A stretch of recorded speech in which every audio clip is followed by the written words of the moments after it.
On va finir avec Euronext. Euronext qui bénéficie de la faveur des analystes financiers, et ce alors qu'il y a un espèce de mélodrama qui se joue à la tête d'Euronext, qui sera le prochain à diriger à la tête de la bourse pana-européenne. Pour autant, donc, si on met de côté ces tergiversations entre Italiens, entre Français, le titre réalise un beau parcours depuis le début de l'année, quand même. Oui, tout à fait. Et alors, soyons clairs, là aussi, on a des signaux haussiers qui se multiplient. On a eu la semaine dernière les résultats qui sont ressortis de manière positive, avec des surprises positives, ce qui est toujours très intéressant. Le jour des résultats, l'action était en hausse de 5-6%, donc c'est toujours pas mal. Depuis, ça tient, même si l'on n'a pas réaccéléré depuis. Tous mes indicateurs sont au vert, ben, c'est toujours pas mal. Et il y a aussi une jolie construction haussière que je vais vous décrypter tranquillement. On avait, après une phase haussière dans de plusieurs mois, là aussi, ben, là, on est sur une action qui a connu une phase de repli significatif en passant de 150 euh, à sous les 110, donc une baisse significative de 27-28%.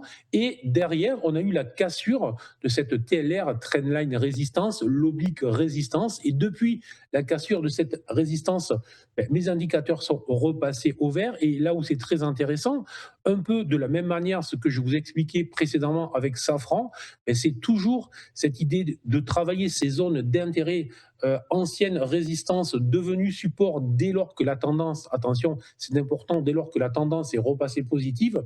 C'est exactement ce que l'on a eu sur la zone des 130, anciennement résistance, pullback, cassure. Et en fait, on est rentré à l'achat là aussi sur ces niveaux-là. Donc, je suis aussi, j'ai aussi des actions de cette entreprise. Je reste positif, mais désormais, attention, je vais le dire, puisqu'on se rapproche des derniers sommets, des sommets historiques de l'action, il va falloir soit les franchir rapidement, soit effectivement se poser la question d'encaisser les bénéfices dont j'en avais déjà parlé, donc c'est pour ça que je reviens dessus. Et pour ceux qui ne sont pas déjà sur cette action, tout simplement, pour moi, mais il faut surveiller si le gap ouvert la semaine dernière, tant que la zone des 140 n'est pas revue, donc tant que le gap up, le gap haussier n'est pas refermé, tout simplement se dire que l'on peut rester positif, rester à l'achat sur ce titre pour jouer, pour investir. Pour investir et travailler à la cassure de l'ATH du sommet précédent et pourquoi pas avoir eu une accélération. En plus, on sait bien que on est quand même sur des marchés dynamiques et on est sur des marchés où il y a pas mal de volume. Donc, on sait bien que Euronext profite de ces périodes-là, donc positives, je dis bien, mais à court terme, attention, un retour clôture jour sous les 140 marquerait non pas un retournement baissier, mais au moins une pause dans la dynamique haussière de court terme.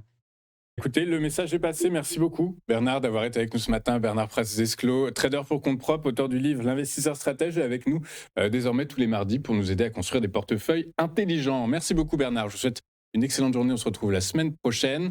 De notre Merci. côté, on va marquer une courte page de publicité. On se retrouve pour la suite et la fin de cette édition dans un instant. À tout de suite.